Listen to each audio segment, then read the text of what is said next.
How are we all this morning, church? Are we good?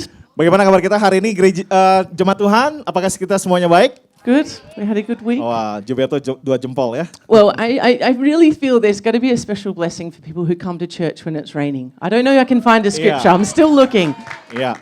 Jadi hari ini sungguh akan menjadi hal yang luar biasa bagi setiap kita yang datang. Sekalipun hujan tetap diterobos bisa datang ibadah ya. So Luar biasa. I'm believing for a special blessing for each one of you here today. Saya percaya akan ada berkat yang spesial buat setiap kita yang hadir pada hari ini. And so just to give you a disclaimer at the start, Emmanuel and I have travelled back from Bandung this week and we got in at 2 a.m. last night.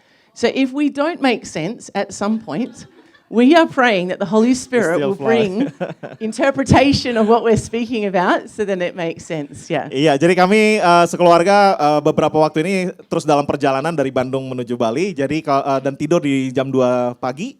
Jadi kalau misalnya nanti agak sedikit lemas dan atau gimana, pokoknya ya dimaklumin saja ya. So you know why. Jadi tahu alasannya kenapa. But it's a joy that we could be back for church today. Ya, tapi merupakan satu hal yang sukacita bagi kami untuk kami bisa hadir kembali dan bisa bertemu dengan jemaat semua. And so I got to experience my first Batak wedding.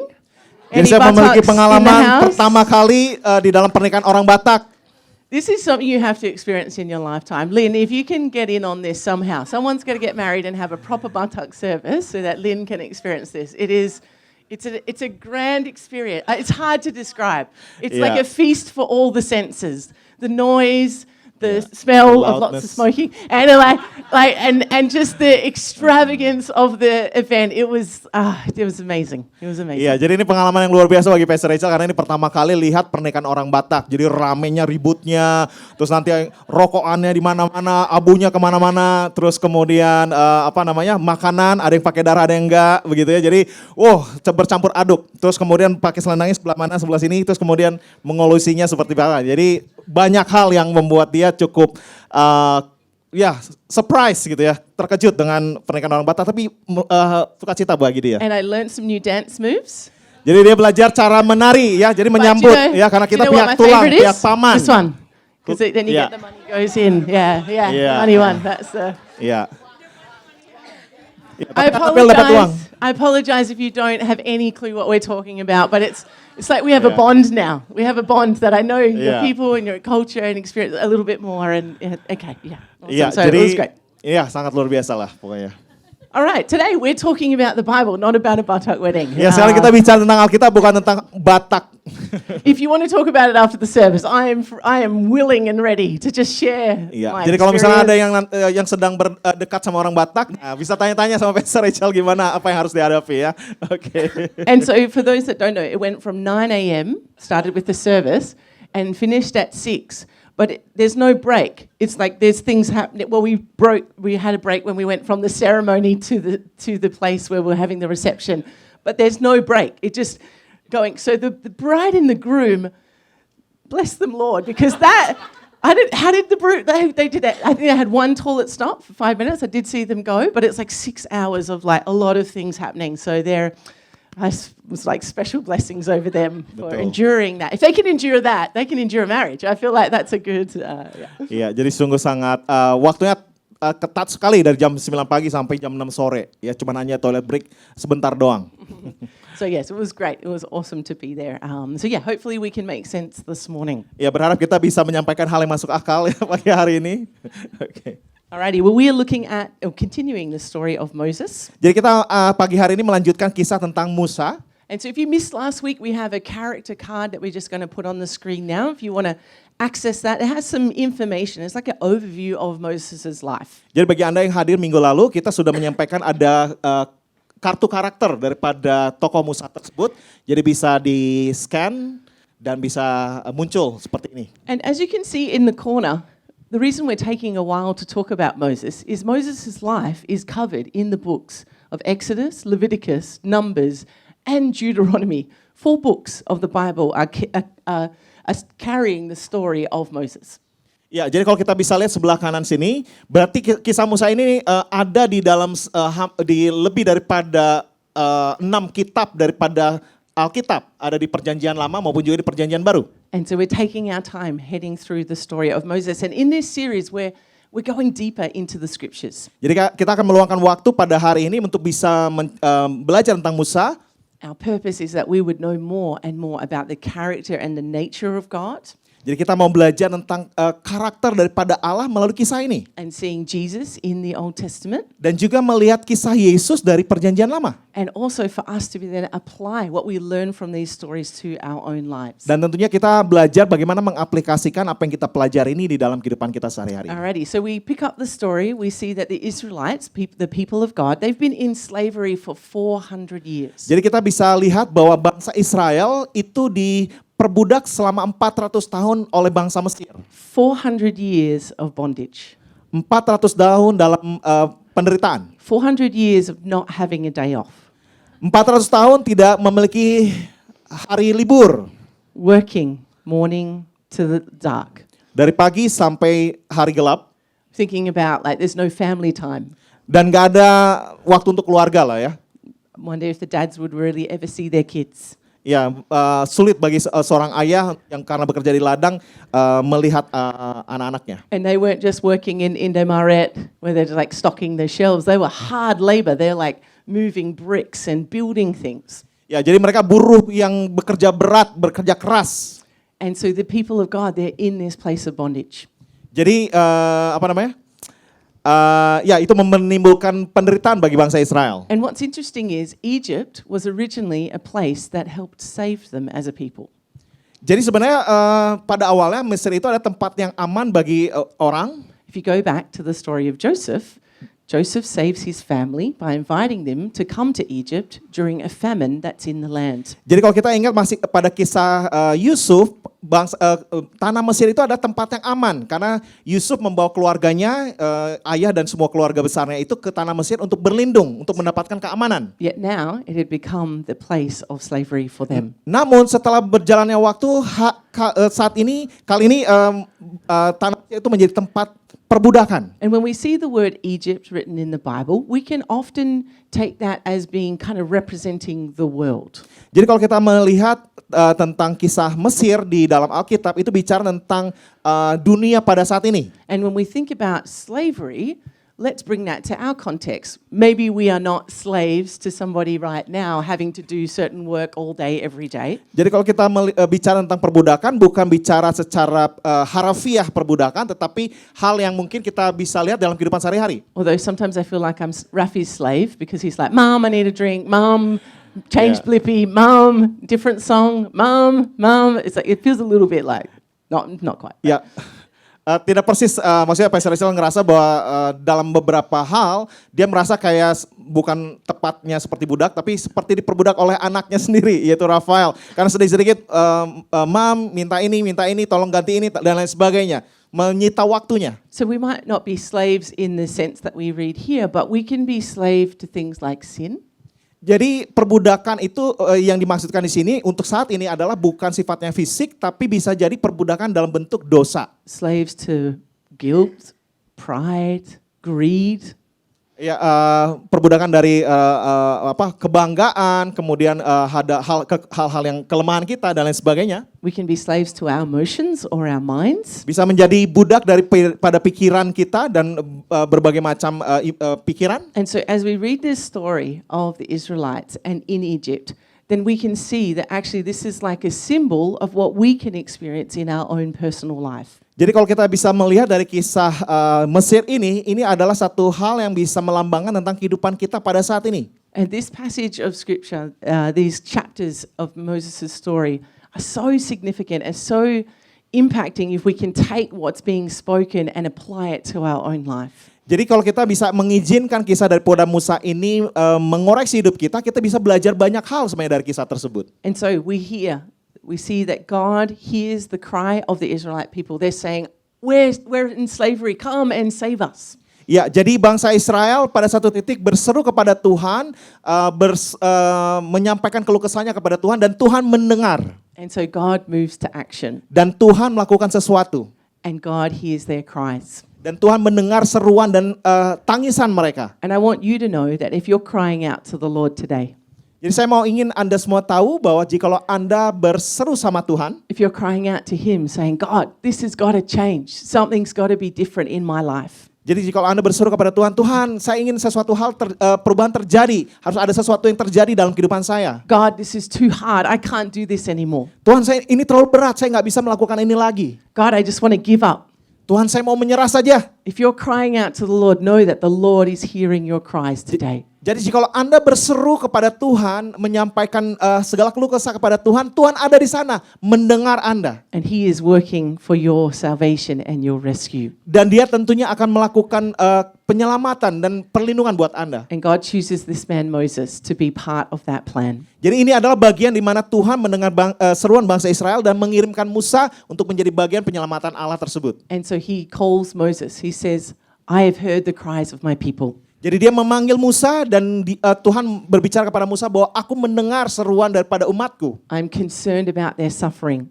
Aku peduli dengan penderitaan mereka. So I'm going to come down and rescue them from the hand of the Egyptians. Dan saya akan datang dan menyelamatkan mereka, melepaskan mereka daripada genggaman tangan bangsa Mesir. And to bring them out of that slavery and into the promised land, a land flowing with milk and honey. Dan membawa mereka dari perbudakan, melepaskan mereka dari perbudakan dan masuk ke tanah perjanjian yang penuh dengan limpah luah. And He says to Moses, see, I am sending you.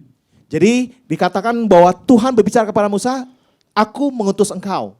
Sending you to Pharaoh to bring my people out of Egypt. Mengutus engkau untuk berbicara kepada Firaun bahwa aku harus membawa bangsa Israel keluar daripada Mesir. And we see that Moses, he struggles with this call. He struggles like with the call that God has given him. Kalau kita perhatikan bahwa sebenarnya Musa itu bergumul dengan panggilan Allah tersebut. He's like, who am I? Dia bicara, siapa sih saya? I can't do this. Saya nggak bisa lakukan itu. I'm not good at speaking. Saya nggak pandai berbicara. Are you sure you've got the right person? Dan saya mungkin bukan orang yang tepat lah. And I think this is a good encouragement for us in our individual call. Tapi ini bisa menjadi satu peneguhan bagi setiap kita di dalam kehidupan kita sehari-hari. Often we do want to say, God, I'm not good enough. Seringkali kita bicara sama Tuhan, Tuhan saya nggak cukup baik. God, I've messed up too much. Saya sudah banyak mengacaukan banyak hal. And yet God is saying, no, I call you. Tetapi Tuhan bisa bicara bahwa enggak, saya memanggil engkau. Where Moses struggled was that he kept looking at himself. Jadi ketika Musa dipanggil Tuhan, Musa tetap hanya melihat kepada dirinya sendiri. And his weakness. Kepada kelemahannya. Instead of looking at God and His power. Dan bukannya melihat kemahakuasaan dan kehebatan Tuhan. You think about David and the story of Goliath. Kita bisa lihat bahwa dalam kisah Daud bersama melawan Goliat. David is a young boy facing this giant of a man in battle. Kita bisa lihat bahwa Daud itu orang yang masih muda dan dia berperang melawan raksasa Goliat. There's no way that David should have stood in that fight. Dan nggak mungkin lah seperti itu bisa menang Daud. And yet he had confidence not in himself but in God. Dan dia tetap percaya karena bukan kepada dirinya sendiri apa yang dapat dia lakukan, tetapi kepada Tuhan. And that boldness brought about a mighty victory. Dan keberanian tersebut yang membawa kemahakuasaan Tuhan terjadi. And we see that Moses, he struggles. And quite often it comes up that he's like, I don't know if I can do this. Ya, jadi kita bisa lihat bahwa Musa mengalami pergumulan dan merasa, saya nggak tahu saya bisa lakukan ini apa enggak. And yet he eventually says yes to that call. Dan pada akhirnya dia menyadari dan dia mengatakan iya sama panggilan And Tuhan. God helps him Dan Tuhan menolong dia. and gives him Aaron to be his mouthpiece. Dan membawa Harun untuk bisa menjadi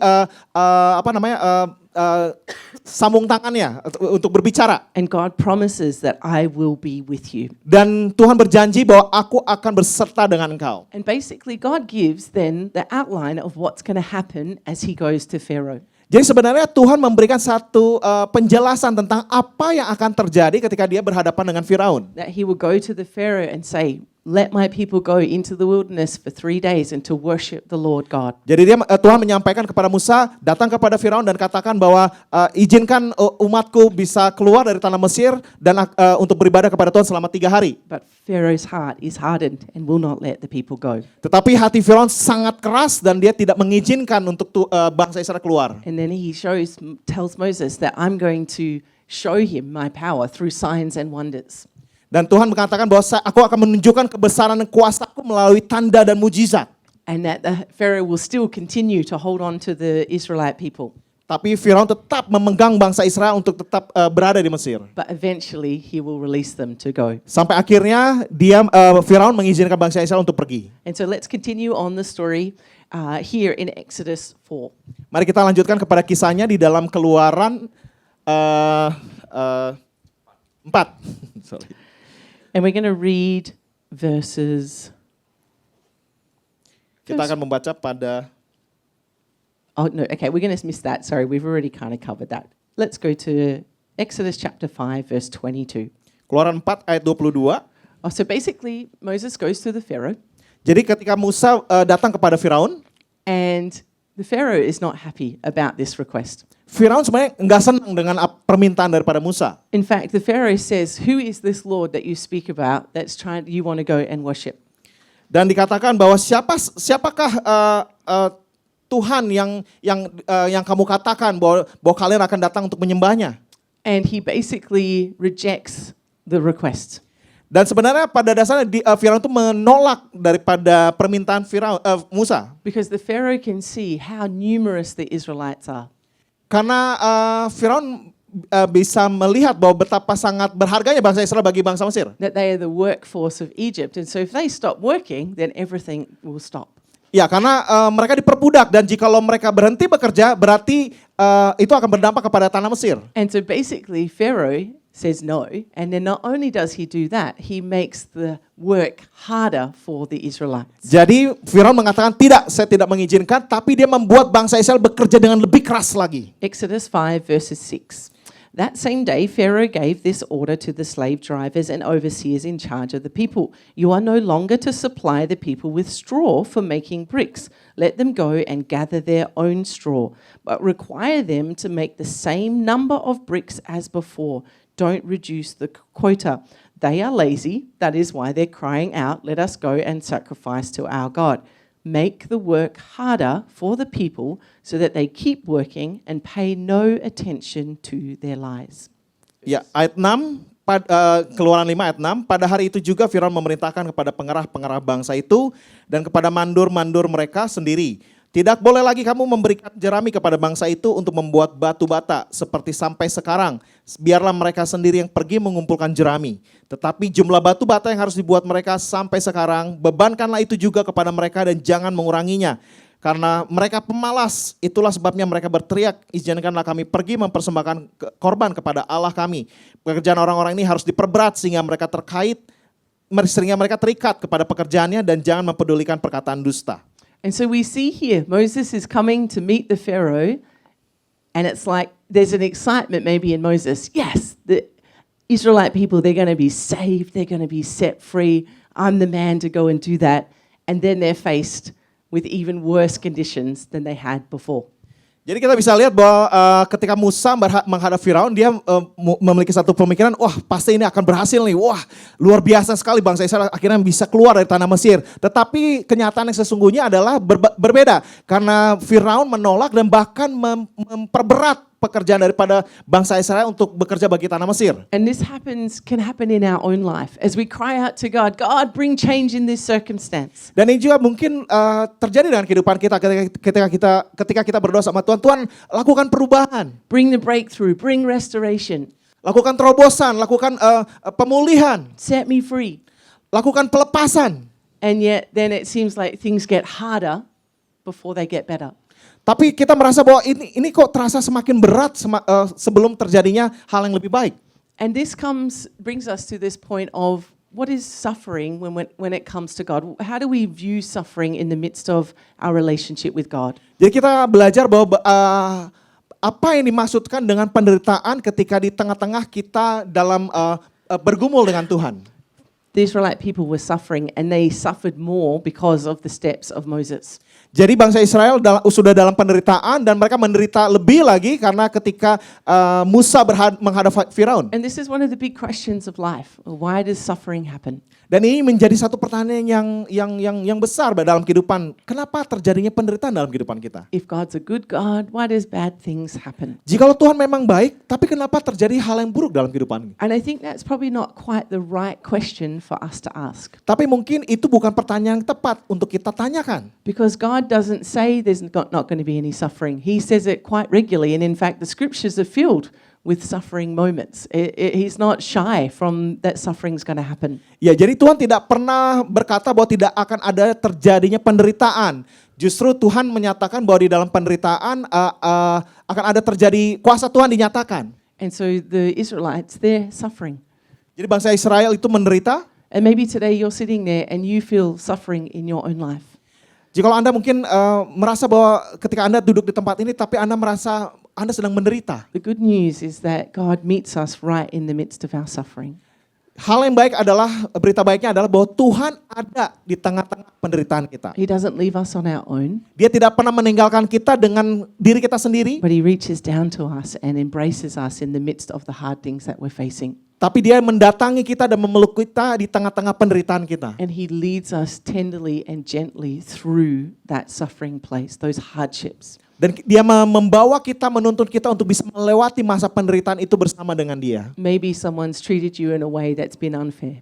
Mungkin Anda diperlakukan dengan tidak adil oleh seseorang. Maybe you're facing a relationship situation that seems impossible to change. Mungkin Anda menghadapi satu hubungan yang sepertinya tidak mungkin mengalami perubahan. God meets us right there in the midst of our suffering. Tapi Tuhan ada dan bersama dengan kita di tengah-tengah penderitaan kita tersebut. And He uses it for a purpose. Dan Dia menggunakan hal tersebut untuk satu tujuan bagi kemuliaan-Nya. We've been doing this course, Emotionally Healthy Spirituality, and one of the things that came up was that suffering or going through hardships is often a gift from God. Jadi di dalam kelas EHS atau Emotional Healthy Spirituality itu kita belajar tentang bahwa A gift. bahwa penderitaan itu adalah seperti kayak karunia, And it's pemberian. an unusual way to phrase it, to say that suffering is a gift. Hal yang mungkin nggak lazim mendengar bahwa penderitaan itu adalah seperti pemberian. Yet, what we can learn and grow in God as we go through hardships is probably far greater than if we spend our whole life enjoying the sunshine and the roses and the flowers and the beach and the waves or whatever else. It's the suffering that brings us close and connects us to God like no other season in our life. Jadi sebenarnya penderitaan ini bisa membawa kita semakin dekat dan semakin mengenal Tuhan dibandingkan dengan apa yang kita bisa nikmati hal-hal di luar sana. And so the Israelite people, God doesn't want them to stay in that place of suffering. And for you guys as here as well, God doesn't want you to stay in that place of suffering. Sama halnya dengan bangsa Israel, bahwa Tuhan nggak mau mereka tetap berada di dalam masa penderitaan. Dan sama halnya dengan Anda semua, bahwa Tuhan nggak mau Anda semua mengalami terus berada di dalam penderitaan. He wants you to be free. Anda akan mengalami kelepasan. He wants you to go into the promised land, Dia ingin Anda memasuki tanah perjanjian, the land flowing with milk and honey. tanah yang penuh dengan susu dan madu. And so this is good news for us to encourage us as we read the story of Moses that actually God is working a plan to lead the people out of their place of suffering. Jadi kalau kita lihat dalam kisah Musa ini, sebenarnya Tuhan membuat rencana untuk bisa rencana pembebasan bangsa Israel. So the Israelites, they get this news that life is going to be harder because of what Moses has done. And they have some words to speak to Moses. Dan kita bisa lihat bahwa bangsa Israel merasa bahwa hidupnya semakin menderita karena apa yang Musa katakan kepada Firaun. And in verse 20 of chapter 5, they say, when they left Pharaoh, they found Moses and Aaron waiting to meet them. And they said, may the Lord look on you and judge you. You have made us obnoxious to Pharaoh and his officials and have put a sword in their hand to kill us. Ya, ini apa yang dikatakan oleh bangsa Israel kepada Musa. Waktu mereka meninggalkan Firaun, berjumpalah mereka dengan Musa dan Harun yang sedang menantikan mereka. Lalu mereka berkata kepada keduanya, kiranya Tuhan memperhatikan perbuatanmu dan menghukum kamu. Karena kamu telah membusukkan nama kami kepada Firaun dan hamba-hambanya. Dan dengan demikian kamu telah memberikan pisau kepada mereka untuk membunuh kami. So basically they weren't happy. Ya, jadi pada dasarnya bahwa mereka menolak dengan apa yang Musa lakukan. In verse 22, then Moses returns to the Lord and says, why, Lord, have we ever prayed a prayer like that? Why, Lord? Why have you brought trouble on this people? Is this why you sent me? Ever since I went to Pharaoh to speak in your name, he has brought trouble on his people, and you have not rescued your people at all. Ya, lalu Musa kembali menghadap Tuhan dan katanya, Tuhan, mengapakah kau perlakukan umat ini begitu bengis? Mengapa pula aku yang kau utus? Sebab sejak aku pergi menghadap Firaun untuk berbicara atas namamu, dengan jahat diperlakukannya umat ini, dan engkau tidak melepaskan umatmu sama sekali. So I want to note a couple of things here. Saya ingin Anda mengetahui beberapa hal di sini. See that Moses goes to God in prayer. Lihat bahwa Musa datang kepada Tuhan di dalam doa. He doesn't go to Aaron, Dia nggak datang kepada Harun, doesn't go to his wife Zipporah, tidak datang kepada istrinya Zipora, doesn't go to his father-in-law Jethro. tidak datang kepada bapak mertuanya. He goes to God. Dia datang kepada Tuhan. And that's the first place that we can go and should go if we find ourselves in a place of hardship like these people are. Jadi tempat yang harusnya kita datang atau pergi ketika masa-masa berat, masa-masa sulit, yaitu datang kepada Tuhan. And it's okay for us to ask the question, why, Lord? Jadi tidak masalah untuk kita bertanya sama Tuhan, Tuhan kenapa? And here, Moses, it's funny because God had already told him this was going to happen. So I think Moses kind of was a little bit forgetful. And sometimes we can be forgetful that God's like, I've given you a promise. It wasn't going to be easy, but it's going to happen. This is what Moses, he knew this, but he'd forgotten. So he's like, why, God, have you brought this trouble on your people? Jadi sebenarnya Musa sudah dikasih tahu sama Tuhan bahwa hal ini akan terjadi dan setelah ini akan terjadi seperti ini. Jadi mungkin Musa lupa dengan apa yang Tuhan firmankan kepadanya. Sehingga akhirnya dia berkata, Tuhan kenapa ini semua terjadi? He questions, why have you sent me? Dia akhirnya bertanya, kenapa Tuhan engkau utus aku? And then the Lord responds to Moses. Dan Tuhan berfirman kepada Musa. And so I love it that God brings him back to the purpose and the promise. Jadi kita akan melihat tujuan dan janji Tuhan. And this is such a precious promise from him.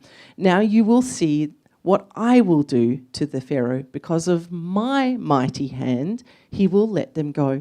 Because of my mighty hand, he will drive them out of his country. Tetapi Tuhan berfirman kepada Musa, sekarang engkau akan melihat apa yang akan kulakukan kepada Firaun. Sebab dipaksa oleh tangan yang kuat, ia akan membiarkan mereka pergi. Ya, dipaksa oleh tangan yang kuat, ia akan mengusir mereka dari negerinya. In verse 6, therefore say to the Israelites, I am the Lord, and I will bring you out from under the yoke of the Egyptians. I will free you from being slaves to them, and I will redeem you with an outstretched arm and with mighty acts of judgment. I will take care of you as my own people, and I will be your God. Have you noticed there's a little bit of a theme, a few words that are being repeated?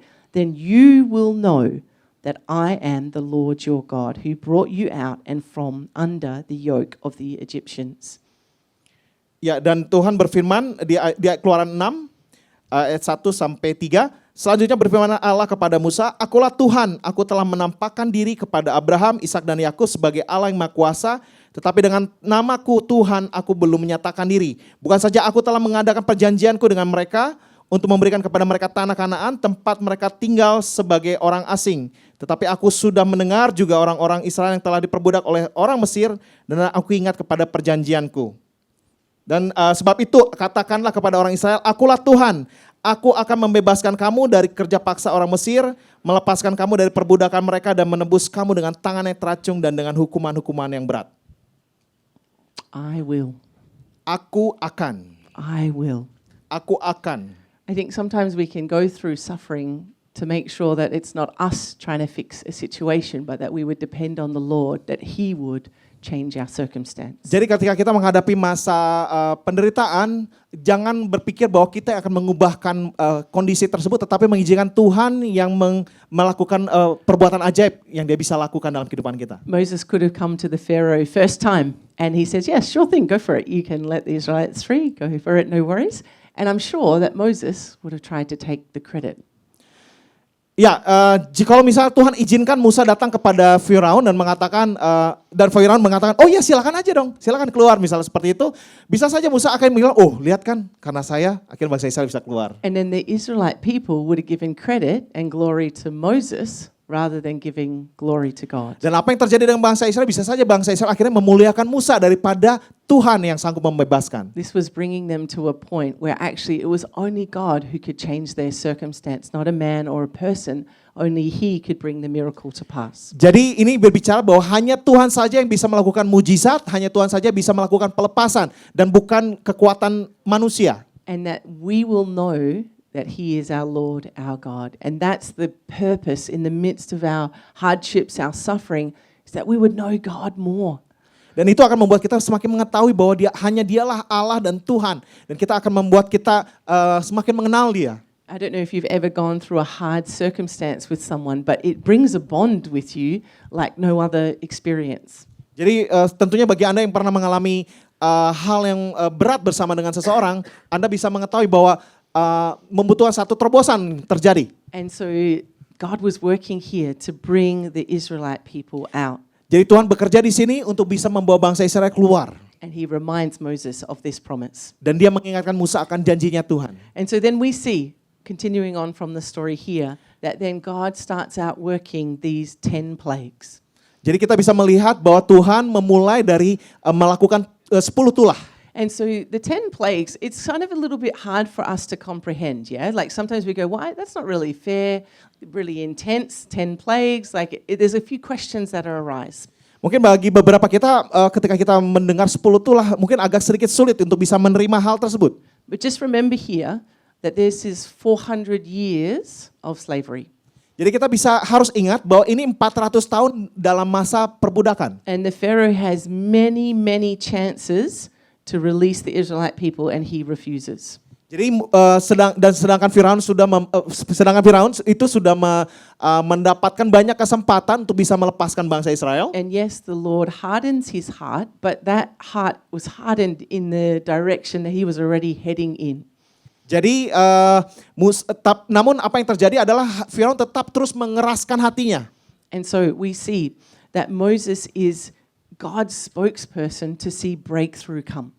Jadi kita bisa lihat bahwa Musa berbicara atas nama Tuhan untuk bisa terjadinya terobosan. And then God uses him to perform these amazing plagues. Jadi Tuhan memilih dan menggunakan Musa untuk bisa menampilkan kebesaran Tuhan. Now we don't have time to go into it today, but we do have a devotion that we're doing as a church. Kita tidak punya waktu banyak untuk bisa bahas tentang hal ini, tapi kita kita bisa lihat hal tersebut di dalam renungan kita. It's already been going for 6 days. Today's the 7th day. And today, just coincidentally, is the first day of the plagues that they're going to talk about that particular chapter. Ya, jadi bagi Anda yang ikut renungan harian bersama di aplikasi YouVersion bahwa hari ini bertepatan dengan hari ini adalah Can we show that, Joseph? Thanks. ya permulaan tentang kisah daripada 10 tulah. So if you want to learn more about what the plagues represent and what this little section of the story represents and means, then please use this amazing devotion. It's filled with lots of good information. Ya, jadi bagi Anda yang ingin mengetahui dengan lebih lanjut tentang kisah daripada Musa dan juga tentang lebih khusus dalam beberapa waktu ke depan bicara tentang tulah, Anda bisa ikuti renungan harian yang kita lakukan bersama di dalam aplikasi YouVersion. And so basically the plagues are representative of the Egyptian gods.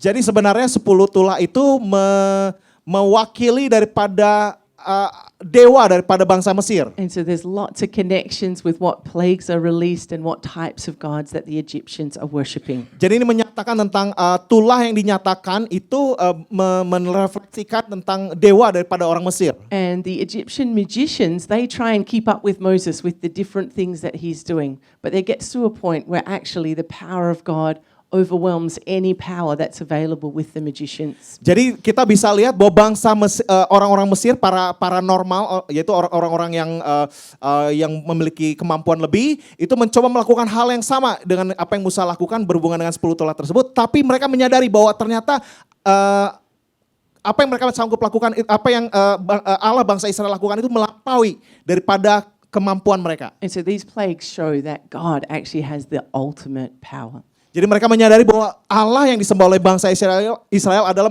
Allah yang luar biasa. That it's not Pharaoh releasing the Egyptians. Jadi bukan karena Firaun yang melepaskan bangsa Mesir. It's not Moses rescuing them even though he's being used by God in that way. Jadi bukan semata-mata karena Musa, walaupun Musa dipakai oleh Tuhan untuk bisa membebaskan bangsa Mesir, bangsa Israel. Ultimately that he is working and moving. Tetapi kita bisa melihat hanya karena Tuhanlah yang bisa melepaskan bangsa Israel. So we have the 10 plagues. Does anyone know any of the 10 plagues? Jadi ada 10 tulah, apakah ada yang masih ingat apakah tulah tersebut?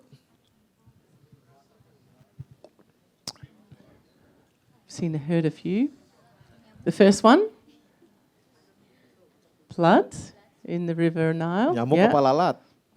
Frogs. I think I've got a frog in my throat. I've got a plague of frogs. Then there were lice or gnats. When you mention the word lice, you just automatically get an itchy head, don't you? Like it's Mosquito and Yeah. or flies.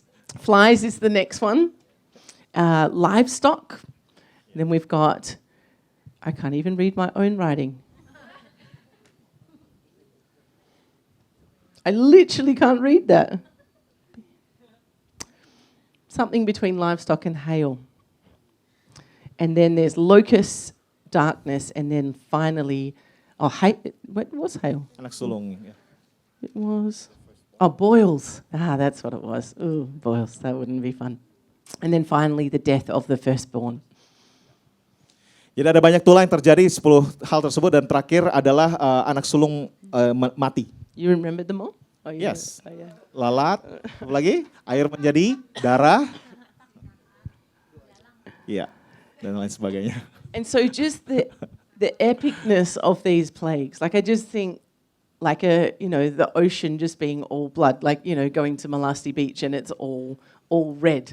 Like the epicness of these plagues, to see it unfold. We read it on a page, but being there it would literally feel like you're in a grand movie.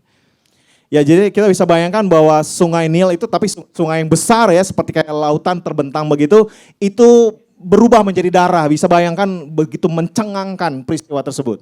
And so it would have just been a crazy experience, definitely, to see that unfold before your eyes. Jadi itu merupakan pengalaman yang mengerikan. Jadi bukan cuma warna, tapi berubah zatnya ya. Nggak cuma berubah warna, tapi berubah zatnya. And so again, if you want to learn more about the plagues and what they represent, please use that devotion or read the scriptures for yourself, because it's really, interesting to learn about these things. Ya, jadi kalau Anda mau mengetahui lebih lanjut, bisa bergabung dengan renungan kita untuk bisa belajar lebih lanjut. And so this process finishes with the Passover celebration. Dan ini diakhiri dengan perayaan Paskah. And so this is where they were to sacrifice a spotless lamb. Ini adalah satu kesempatan untuk mereka bisa melakukan korban persembahan. To take the blood of that lamb and put it on the doorpost of their house. Di mana mereka mengambil darah anak domba, kemudian dioleskan di pintu rumah mereka. Which would then save them from the judgment of death that was going to come. The firstborn of all of the people there were going to be killed. Dan itu membebaskan mereka daripada kegelapan yang terjadi yang di mana Tuhan lalu dan mencoba membunuh anak-anak sulung. And so when we read something like this, we can kind of be like, wow, that's quite deep. The judgment, it's a dark thought to think that the firstborns were going to be killed, all of those things. Ya, itu merupakan hal yang sungguh seperti kayak mengerikan sekali, di mana anak sulung mati. And we can think, God, is this fair? Fair. Ya, mungkin kita berpikir, Tuhan, adilkah seperti ini? And yet we think about it, actually, Pharaoh was killing the firstborns. And so what he was doing already, that judgment came back to him and his people. And so we have to know that God is absolutely a God of love, but he's also a just God who judges correctly and fairly and righteously. Jadi Pastor Sal menyampaikan bahwa ini mencerminkan sebenarnya kenapa anak sulung mati, karena ini mencerminkan apa yang Firaun lakukan. Karena Firaun membunuh anak sulung, khususnya anak-anak laki-laki bagi orang Ibrani. Ketika Musa masih bayi kan banyak anak laki-laki dibunuh karena Firaun mencoba menekan terjadi pertumbuhan bangsa Israel. Nah, jadi apa yang terjadi dengan bangsa Mesir pada waktu itu kayak semacam tabur tuai. Jadi Tuhan melakukan pembelaan atas bangsa Israel dengan melakukan membunuh anak sulung daripada bangsa Mesir. And so we will one day be judged for our actions and what we do here on earth. Jadi kita pun sama halnya, kita akan mengalami namanya penghakiman atas apa yang kita lakukan. And that's a sobering thought. Dan itu hal yang cukup mengganggu. Can make us feel a little bit heavy, but we have good news and a hope in Jesus. Tentunya ketika kita mendengar kata kita akan dihakimi, merupakan hal yang berat, tetapi kita punya kabar baik. Because he was the ultimate spotless lamb. Kita memiliki Yesus di mana dia sudah berkorban bagi setiap kita and his blood was shed on the cross. dan darahnya sudah tercurah di kayu salib. That blood then covers us as we accept him as our Lord and Savior. Dan darahnya sudah tercurah bagi kita ketika kita menerima dia sebagai Tuhan dan Juru Selamat, itu sudah membenarkan kita. That the judgment that is due for us, the punishment for our sin, that gets covered by the blood of Jesus. Jadi- And we are excused of that. We don't have to take that full punishment. Ya, jadi kita dibenarkan atas karena karya penebusan Yesus di kayu salib, dosa kita sudah diampuni dan kita sudah dinaungi oleh darah Yesus dan sudah dibenarkan. And so that is amazing news. Dan itu adalah kabar yang luar biasa. That yes, there is a judgment, Ya, betul ada penghakiman, but Jesus has made a way for us to be able to be saved. tapi Yesus sudah membuka jalan untuk kita bisa diselamatkan. That he died so that we didn't have to. Dia mati supaya kita nggak binasa. He paid the punishment of our sin so that we could live in freedom from that sin. Dia bayar upah dosa kita supaya kita bisa mengalami kebebasan.